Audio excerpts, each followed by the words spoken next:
Bismillahirrahmanirrahim. Assalamualaikum warahmatullahi wabarakatuh. Waalaikumsalam warahmatullahi wabarakatuh. Yang di studio masih semangat? Alhamdulillah. Coba saya mau dengar sekali lagi nih. Assalamualaikum warahmatullahi wabarakatuh. Masya Allah, masih berada di sini di International Islamic International Islamic Education International Council. Islamic Education Council. Council. Masya Allah. Hari ini tepat masih berada di jam sahur. Gimana santap sahurnya? Ayo nikmatin. Insya Allah sahur itu penuh keberkahan. Amin. Perbanyak doa, perbanyak zikir, makan yang banyak. Ya, persiapkan mental. Yang paling penting lagi adalah yakin bahwa hari ini saya puasa harus lebih baik dari yang kemarin. Supaya apa? Amalannya itu harus lebih bagus. Amalannya berharap dapat ridhonya Allah. Insya Allah ya. Kalau sudah diniatkan, besok dijalankan. Masya Allah. Insya Allah semuanya kita kejar ridho Allah aja deh. Ngapain sih ngejar ridho orang? Ngapain sih ngarep sama orang? Gak penting ya. Nah sekarang yang mau kita bahas di Ramadan, indahnya Ramadan kali ini adalah bagaimana nih untuk orang-orang yang mencari keuntungan dengan menjual ayat-ayat Allah. Nauzubillah min dzalik, subhanallah. Ya Allah. Tapi bukan saya yang jawab nih, saya nggak akan bisa. Sudah ada Gurunda. Masya Allah. Assalamualaikum Ustaz. Waalaikumsalam warahmatullahi wabarakatuh. Ya, Kiai Jun. Assalamualaikum warahmatullahi Ya, Masya Allah. Ya, tadi tetap di indahnya Ramadan bersama Uwas dan sahabat. Apa dulu saat ini gimana nih Ustaz? Menjual ayat Allah nih Ustaz. Bismillahirrahmanirrahim. Assalamualaikum warahmatullahi wabarakatuh. Waalaikumsalam warahmatullahi wabarakatuh. Alhamdulillah wassalatu wassalamu ala Rasulillah wa ala alihi wa sahbihi wa man tabi'ahu wa mawalah. Yang sama-sama kita hormati guru kita semua Al-Mukarram Dr. Kiai Haji Jujun Junaidi. Mudah-mudahan panjang umur, sehat Amin. badan, Amin, ya. barokahnya melimpah buat kita Amin, semua ya Allah. insyaallah. Sehat Kiai. Alhamdulillah, doa guru tuan guru. Alhamdulillah. Alhamdulillah. Bang Jody sehat? Alhamdulillah Ustaz. Insya Allah kalau deket antum pokoknya nambah bahagia terus. Masya Allah, tabarakallah. Ketika itu kurban mereka orang Yahudi ini dengan burung merpati. Kurbannya pakai burung merpati. Burung dara itu ya. Burung dara. Ya. Lalu kemudian ini pemuka agama Yahudi ternak burung dara. Dia ternak burung dara, setelah burung daranya banyak, kurban ini setahun sekali. Kemudian mereka berembuk, bisik-bisik, gimana kalau kita buat kurbannya setahun 2 kali. Terus kita jualan burung, kan dapat untung. Aturan itu tidak datang dari Allah Subhanahu wa Ta'ala. Buat-buatan mereka aja kongko-kongko buat sendiri, hanya untuk mendapatkan keuntungan dunia dari agama. Maka disindir Allah dalam Al-Quran. Alladzina yashtaruna bi ayatillah. Mereka lah yang memperjualkan ayat-ayat Allah.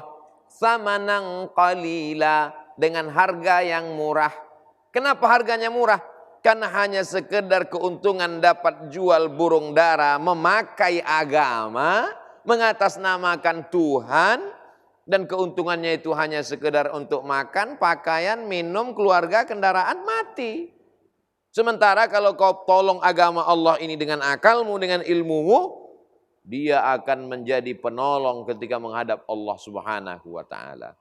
Ini apa yang terjadi pada Yahudi, bisa saja terjadi pada umat Islam kalau akidahnya tidak kuat. Makanya Nabi Isa alaihissalam mengkritik pemuka Yahudi ini. Suatu ketika Nabi Isa berjalan di tepi Palestina. Lalu kemudian Nabi Isa bertanya, ini ada ikan.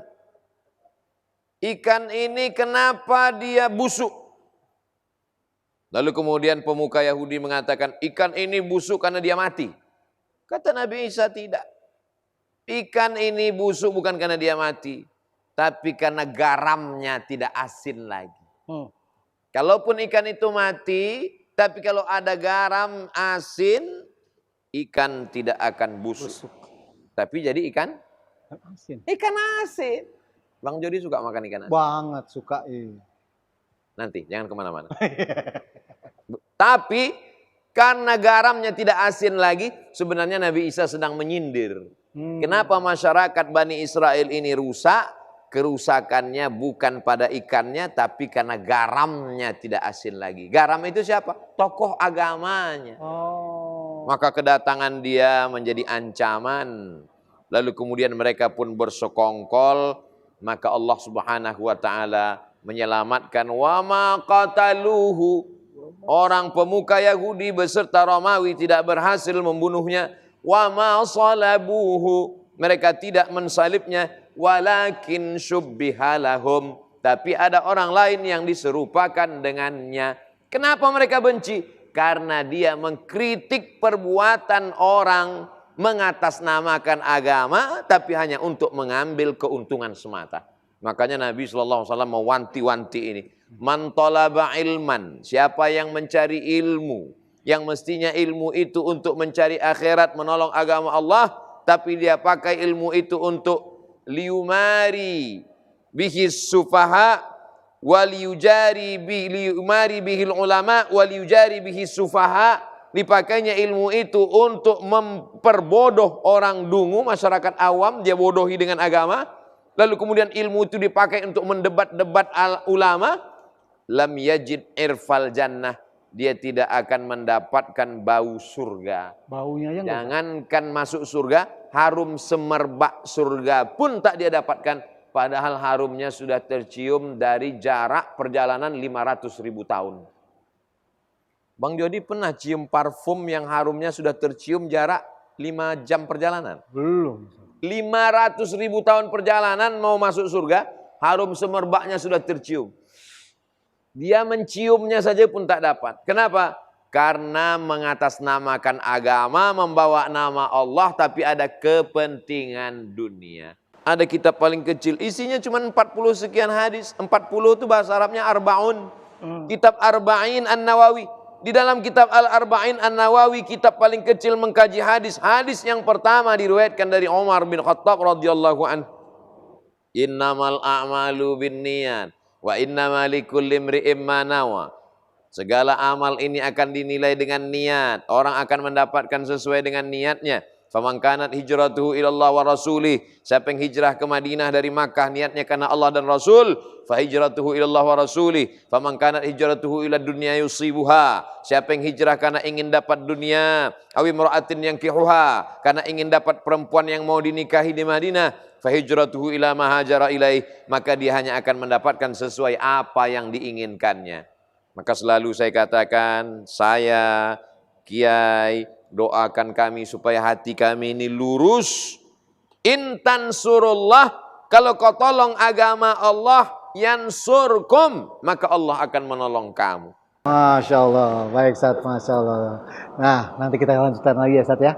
Dan pemirsa Indahnya Ramadan, jangan kemana-mana, tetap di Indahnya Ramadan bersama Uwas dan sahabat.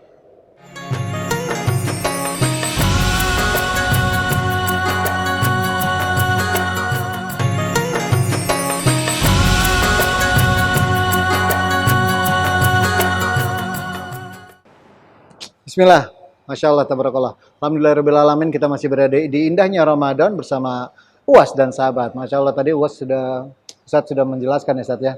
Mungkin ada yang mau ditambahin lagi Ustaz? Ketika ayat tentang menjual ayat-ayat Allah untuk kepentingan agama itu ditujukan kepada pemuka Bani Israel, itu juga berlaku pada umat Islam. Tapi jangan sampai para ulama, para guru, para kiai takut untuk mengajar, lalu kemudian memperoleh gaji, lalu kemudian dituduh orang, apa ente jual-jual ayat. Karena sesungguhnya dalam Islam ada namanya Baitul Mal. Baitullah, masjid tempat sholat. Ada Baitul Mal, bait rumah, mal harta. Baitul Mal itu isinya zakat, wakaf, infak, sedekah, wasiat, hibah, ghanimah. Dan ini dipakai untuk menggaji khatib, imam, guru. Bahwa dia mau ngambil, alhamdulillah. Dia tidak mau ambil, dia serahkan ke fakir miskin. Bacalah dalam biografi-biografi para ulama. Maka pada masa Khulafa Rasyidin, pada masa Bani Umayyah, pada masa Bani Abbasiyah, pengajar agama digaji dari Baitul Mal. Oh, ikutilah Nabi Muhammad sallallahu alaihi wasallam. Jelas dalam surat Yasin bahwa dia ittabi'u man la yas'alukum ajran. Ikutilah orang Nabi Muhammad SAW yang tidak mengambil upah. Benar ayat itu. Tapi coba lihat dalam ayat lain. Yas'alunaka 'anil anfal. Mereka bertanya kepadamu tentang harta rampasan perang.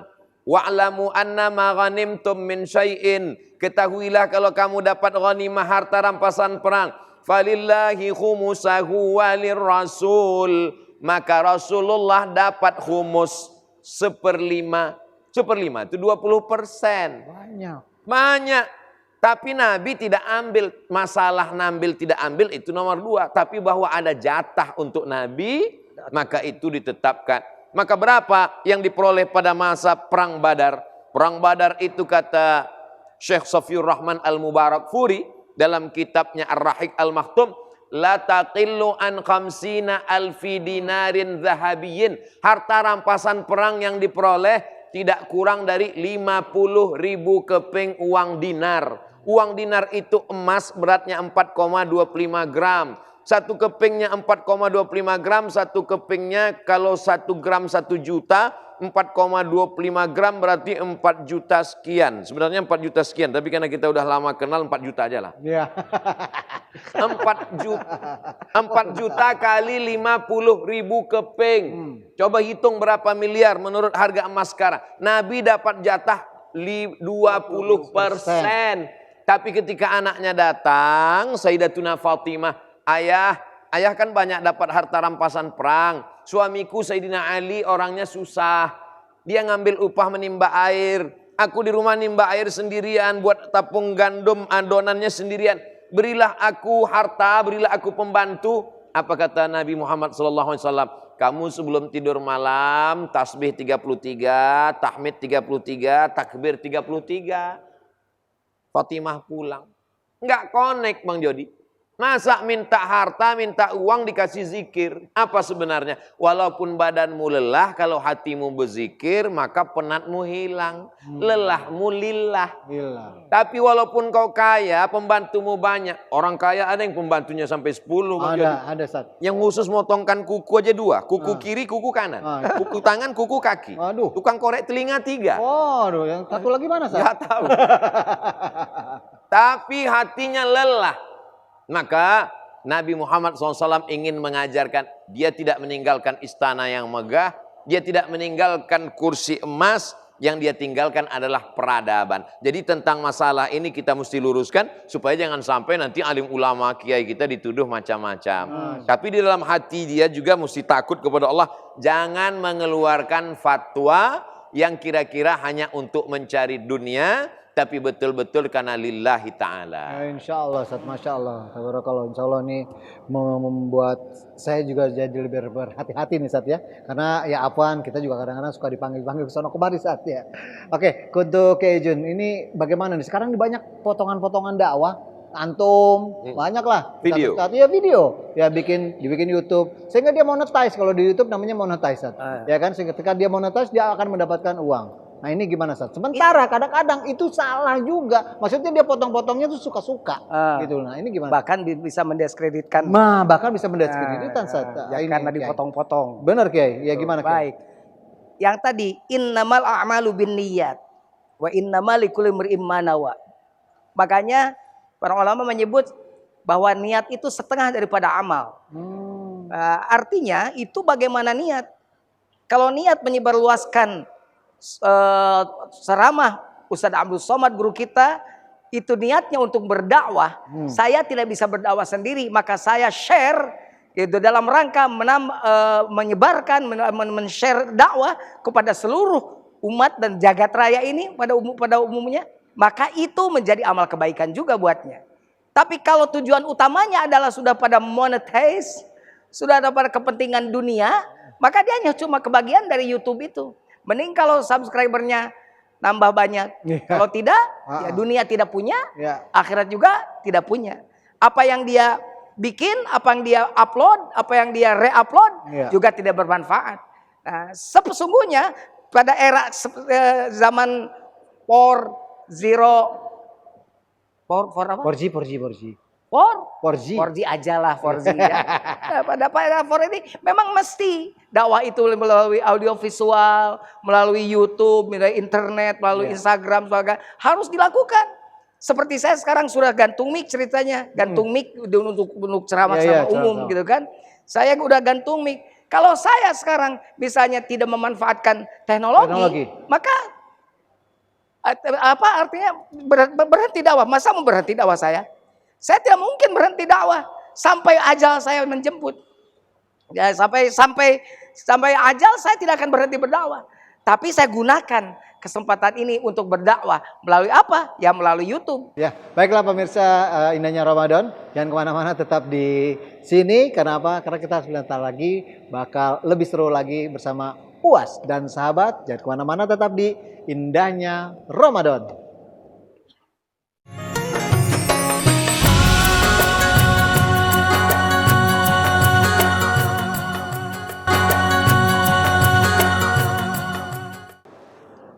Bismillah, alhamdulillahirobbilalamin. Akhirnya kita masih berada di sini, dan yang paling penting lagi adalah ini saatnya masih ada jamnya untuk makan sahur. Sahurlah dengan nikmat, karena insya Allah dengan bersahur itu barokahnya masya Allah banyak banget. Supaya apa? Supaya besok sahurnya kuat dan imannya juga jadi lebih strong. Ayo kita kumpulin amalan-amalan di bulan yang penuh rahmat ini. Masya Allah, tabarakallah.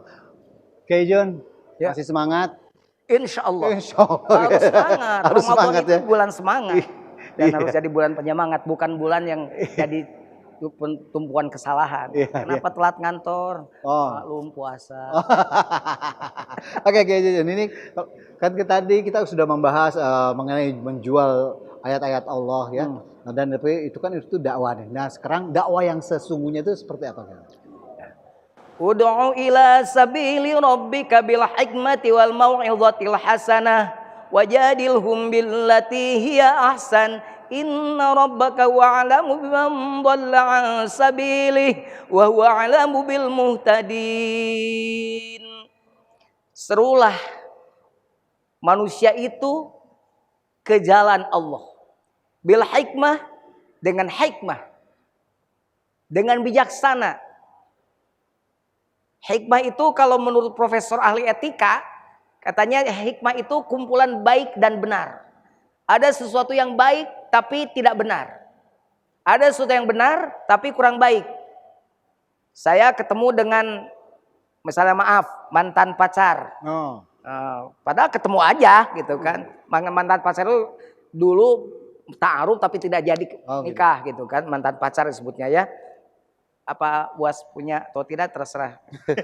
Cerita saya misalnya gitu, ini umpamanya. Pas ke rumah saya ditanya sama istri saya, kamu ketemu ya? Kamu ketemu siapa? Meskipun benar saya ketemu dengan mantan pacar, kurang baik kalau saya katakan kepada istri saya ketemu sama Anu. Padahal istri saya udah tahu bahwa itu mantan pacar saya. Pasti rame panjang. Ya ketemu orang aja semuanya, bukan niat berbohong. Karena istri saya juga ketemu dengan siapa ya, orang aja banyak. Dalam rangka apa? Menjaga kebaikan. Ada sesuatu yang baik tapi kurang benar. Ada sesuatu yang benar tapi kurang baik. Gitu kan? Ada yang baik anak itu di sini di SMP di sini, di SMA di sini.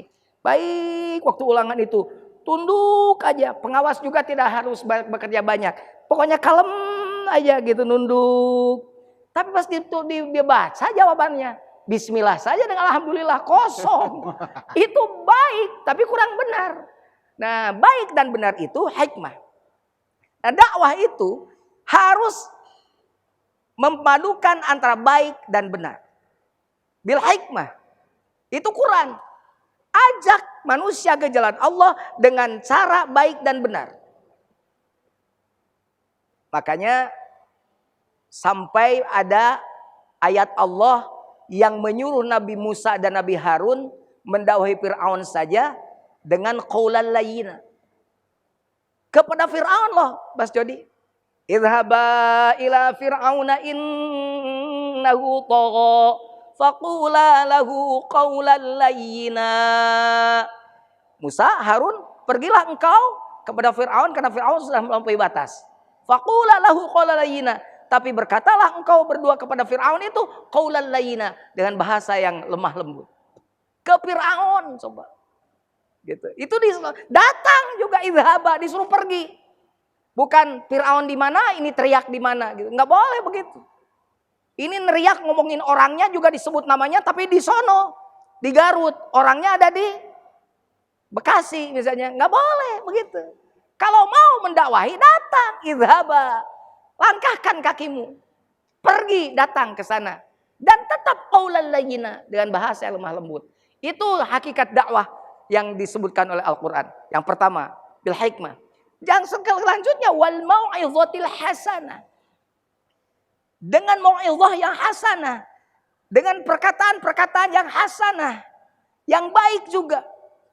Makanya luar biasa, Tuan Guru kita ini. Tidak pernah menyebut nama orang. Kalaupun mengkritik substansinya saja. Gitu. Tidak mengkritik orangnya. Karena yang harus didakwahi bukan orangnya. Tapi bagaimana maksud saya begini. Yang akan sesungguhnya yang didakwahi adalah kelakuannya. Bukan orangnya, bukan personalnya. Tapi kelakuannya. La'allahu Yatadzakkar. Yakhsha. Apakah dia mau ingat atau dia mau takut atau dia malah jadi membangkang, melawan, itu terserah. Yang penting kita sudah melaksanakannya. Ya gitu, sudah melaksanakan dakwah itu. Wal mau'izatil hasanah, dengan perkataan yang baik. Gitu. Yang ketiga, wajadilhum billati hiya ahsan.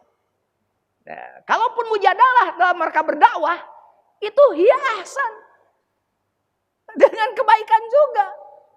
Bahkan lebih baik.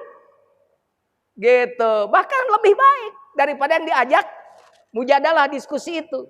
Yang diajak diskusi, misalnya kita bermujadalah dengan kafir gitu kan. Yeah. Tapi kita harus membalasnya lebih baik. Makanya jangan kaget kalau Rasul tiap hari diludahi. Ya gitu kan. Tiap mau masuk ke masjid, ujuk-ujuk lewat, diludahi. Rasul tersenyum, diusap, ludah yang meludahinya itu. Kemudian dia pergi terus ke masjid. Datang lagi, mau ke subuh, mau ke masjid, diludahi lagi. Datang lagi, itu mau sudah ludahnya juga udah dikocek dari isya sampai subuh. Kasarnya mah saking bencinya ke Rasul gitu kan. Begitu Rasul lewat, diludahi lebih banyak lagi, tersenyum saja. Tapi ketika satu saat Rasul lewat, tidak ada meludahi, Rasul bertanya, kemana ya langganan saya? Langganan apa Muhammad? Langganan yang meludahi, langganan ludah saya. Oh yang suka meludahi, iya, nggak ada, kenapa? Dia lagi sakit, Masya Allah dia sakit. Ya nanti saya akan datang ke sana menengok beres sholat. Rasul mendatangi orang, mencari rumah orang yang suka meludahinya. Ketika ditemukan, dia ketuk pintunya. Peace be upon you, anybody home? Would you like to help me to open the door please? Ini kan di sini di international education council. Nah, tadi nanya terus lupa ya? Iya, saya nggak pernah ingat kalau bahasa Inggris ribet ya. Bener banget. Saya kaget kalau dia ngomong sebentar terus nanya antara dua, saya bilang ini apakah betul dilempar ke UAS atau karena lupa dia? Kayak lupa. Nah gitu. Siapa di luar? Saya Muhammad. Mama siapa? Muhammad yang suka kau ludahi. Ngapain kesini? Sekarang saya lagi sakit. Kalau mau ngajak berantem nanti aja. Dia pikir ngajak berantem. Karena dia tahu dia suka mengkhianati Nabi. Gitu kan. Oh enggak, katanya saya ini sudah kangen pada ludah Anda. Kalau kata bahasa kita. Tapi saya tunggu nggak ada lagi mampir di pipi saya. Saya dengar sedang sakit. Saya kesini mau menengok dan mendoakan Anda. Semoga lekas sembuh. Antara percaya dan tiga, si kafir buka pintu. Itu dibuka pintunya. Benar aja sosok yang dia benci sampai dia meludahi sudah berada di depan pintu. Maka tertunduklah dia. Langsung sujud, langsung syahadat. Masuk Islam. Tidak dengan ayat dulu. Tapi dengan akhlaknya dulu. Nah, maka wajadilhum billati ahsan. Kalau kita kan bukan. Orang lempar emosinya langsung. Oh iya. Ya. Orang lempar sejengkal, kita menghinanya sedepa. Iya. Orang menghina sedepa, kita sehasta. Wah, udah bahaya gitu itu. Jadi hakikat dakwah salafus salih itu ya berdasarkan ayat yang tadi. Bagaimana dia mempraktekkan ayat itu supaya apa? Supaya dakwah itu membumi. Oh. Gitu. Dakwah itu merangkul, bukan memukul. Masya Allah. Dakwah itu mengajak, bukan mengejek. Masya Allah. Masya Allah. Tabarakallah. Jazakallah khair. Ya, Kiai. Dan pemirsa, Masya Allah ya. Jadi semakin cerah, semakin jelas bagaimana kita sebenarnya untuk bisa, sebenarnya untuk dakwah itu siapa aja ya Ustaz ya? Bisa, siapapun bisa ya, untuk yang penting menebar kebaikan. Ya, insya Allah di bulan yang penuh rahmat ini, insya Allah di bulan suci ini kita terus tebar kebaikan, karena setelah ini akan ada tebar pertanyaan. Ya, udah tetap di indahnya Ramadan.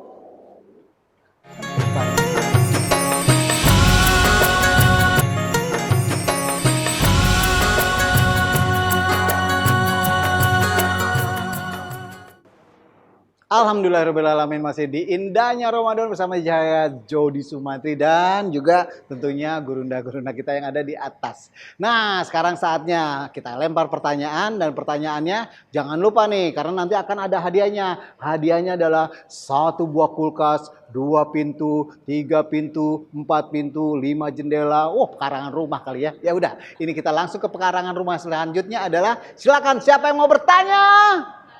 Ya Allah, saya pulang aja deh. Ustaz, saya pulang, Ustaz. Banyak banget yang nanya, Ustaz. Nggak sanggup, saya 3 orang aja kali ya. Oke, kalau gitu kita langsung ke meja yang mana nih? Silakan angkat tangannya.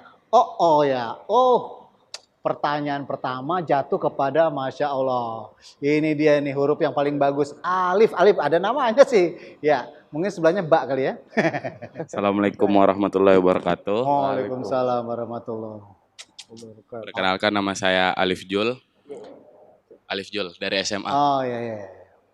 Jadi saya ingin bertanya, kan temanya ini menjual, mencari keuntungan dengan menjual ayat-ayat suci Al-Quran. Jadi gimana dengan yang menjual mushaf Al-Quran? Apakah dia mencari pahala atau mencari keuntungan? Sekian, terima kasih. Assalamualaikum warahmatullahi wabarakatuh. Pinter. Jadi begitulah Ustaz pertanyaannya, Ustaz. Dia mengatakan tapi suaranya begitu dia, orangnya kecil tapi suaranya sangat membahana. Mungkin Ustaz Abdul Samad silakan, bagaimana dia menjual mushaf, ya, apakah itu termasuk juga menjual ayat gitu? Masya Allah, tabarakallah, Ananda Alif dari SMA International Islamic Education Council. Cerdas, tepat, mengena, mewakili. Bang Jody ini Alif kelihatannya anak pertama. Yang paling kecil ya. Jadi kalau ada imam Masjidil Haram digaji dari Baitul Mal, maka yang dibayar itu bukan ayat yang keluar dari mulutnya. Kalau tidak nanti orang mengatakan apa ini imam menjual ayat. Tapi waktu yang dipakai. Jadi selama sebulan itu si imam ini mengulang hafalannya, fokus. Semestinya dia bisa nanam korma, semestinya dia bisa bisnis, lalu waktunya dibayar. Itulah yang membuat para ahli fikih membolehkan dan tidak masuk dalam tuduhan. Nah, jadi kalau Bang Jody punya percetakan Al-Quran, beli kertasnya, beli lemnya, beli desainernya, beli programmernya, membayar gaji karyawannya, itulah yang dibayar, bukan ayat-ayatnya itu. Begitu cara ahli fikih mengambil dasar hukumnya. Kalau tidak nanti umat Islam tidak akan bangkit, ditanya, mana Quran? Enggak boleh pakai Quran, karena berarti menjual ayat-ayat Allah. Maka tidak akan ada kaligrafi yang cantik dan indah di dinding Masjidil Nabawi. Ketika itu mereka mengharamkan kaligrafi di dinding Masjid Nabawi. Kebetulan Syekh Muhammad Mutawalli Asy'arawi, ulama besar Al-Azhar, 15 tahun mengajar di Makkah Al-Mukarramah, diminta pendapatnya. Syekh, bagaimana kaligrafi di dinding ini? Kata Syekh Muhammad Mutawalli Asy'arawi, ketika kalian melihat kaligrafi yang indah itu, kalian ingat Allah atau ingat yang lain? Semua orang ketika melihat kaligrafi yang indah, Masya Allah, tabarakallah, indahnya tangannya sama. Yang ini indah, ini kok bisa seperti tulisan dokter yang sulit dibaca. Ini kenapa cantik, memukau, menambah iman. Lalu kemudian apakah kaligrafer penulis itu menjual ayat-ayat Allah? Tidak. Tapi selama menulis itu berapa lama waktu yang dipakai, semestinya waktu itu bisa dia pakai untuk bisnis, untuk menjaga keluarganya. maka waktunya itulah yang dibayar. Itulah mengapa ulama ahli fikih membenarkan. Makanya kalau Allah ingin seseorang itu baik, didalamkan Allah fikihnya. May yuridillahu bihi khairan yufaqihu fid din. Ditanamkan Allah, didalamkan pemahamannya tentang agama. Demikian Bang Jody. Masya Allah, tabarakallah. Bagaimana Alif? Ya, makin jelas ya. Mudah-mudahan ya, itu menjadi sebuah giroh lagi untuk bisa lebih harus cepat hatam Al-Quran dan harus cepat bisa mentadaburinya. Insya Allah ya. Jadi gitu ya. Oke, selanjutnya siapa yang mau tanya? Oh, Sultan ya. Waduh, saya agak minggir nih karena yang bertanya Sultan. Assalamualaikum warahmatullahi wabarakatuh. Waalaikumsalam. Nama saya Sultan, saya berasal dari Jakarta. Ustadz, saya ingin bertanya, apabila kita pernah melakukan hal-hal seperti menjual ayat Tuhan demi keuntungan dan melakukan dosa-dosa yang sama seperti tersebut, bagaimana cara kita menghilangkan dosa tersebut dari diri kita? Ya, sekian, terima kasih. Wassalamualaikum warahmatullahi wabarakatuh. Waalaikumsalam warahmatullahi. Ya, silakan Kiai, mungkin bisa Tubu ilallahi taubatan nasuha. Bertaubatlah engkau kepada Allah dengan taubat sebaik-baiknya. Untuk perkara apapun termasuk yang Adek tanyakan tadi, Sultan tanyakan tadi, maka hanya satu-satunya jalan yang terbaik adalah bertaubat. Memohon ampunan Allah dengan tidak mengulangi lagi perbuatan itu dan tetap dan menyesal dengan perbuatan yang dilakukan itu dan berniat untuk tidak mengulangi, kemudian berniat juga untuk melakukan kebaikan yang lebih baik daripada sebelumnya.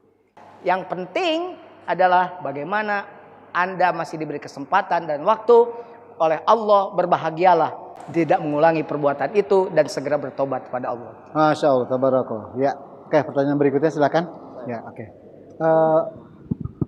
Kamu bawa sisir gak? Gak, Pak. Oh enggak, ya udah, enggak apa-apa. Rambutnya terlalu miring misalnya. Oke. Silakan. Assalamualaikum warahmatullahi wabarakatuh. Maskernya boleh dibuka? Warahmatullahi wabarakatuh. Salam. Perkenalkan, nama saya Faros dari kelas SMP, berasal dari Balikpapan. Saya izin bertanya Pak, misalnya kalau ada orang yang lagi khutbah, terus dia menyampaikannya itu ayat palsu Pak, tapi kita udah telanjur ikut Pak, udah telanjur percaya, terus kita melakukannya, itu bagaimana Pak? Sekian Pak. Terima kasih. Oh, barakallahu fiik. Ya, maksudnya saat apa mungkin hadisnya doif gitu saat ya. Silakan Ustaz Abdul Somad. Ada orang berkhutbah. Ketika khutbah itu judulnya menjaga kesehatan. Yang disampaikannya hadis al-bazinjan shifaun min kulli da. Terung obat dari segala macam penyakit.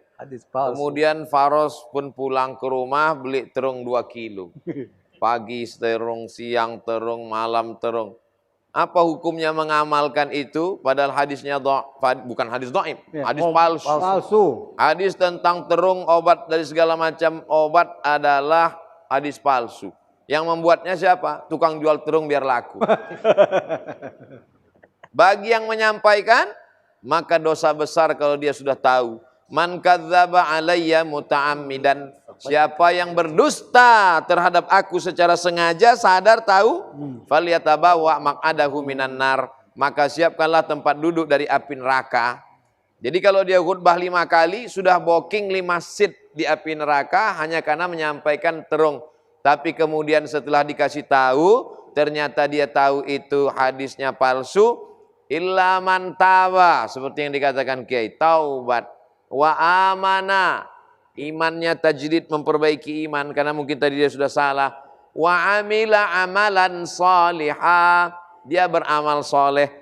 Kenakalan intelektual terkadang tidak diiringi dengan taubat intelektual. Sekuler, liberal, ateis, agnostik, mengejek agama, setelah tua taubat. Tapi buku yang dia tulis waktu sesat dulu tidak diiringi dengan taubat intelektual. Dia meninggalkan dosa jariyah. Man sanna fil islami sunnatan hasanatan. Siapa yang membuat suatu tradisi yang baik, ninggal, pahalanya ngalir. Wa man sanna fil islami sunnatan sayyi'atan falahu wizruha, dia dapat dosanya.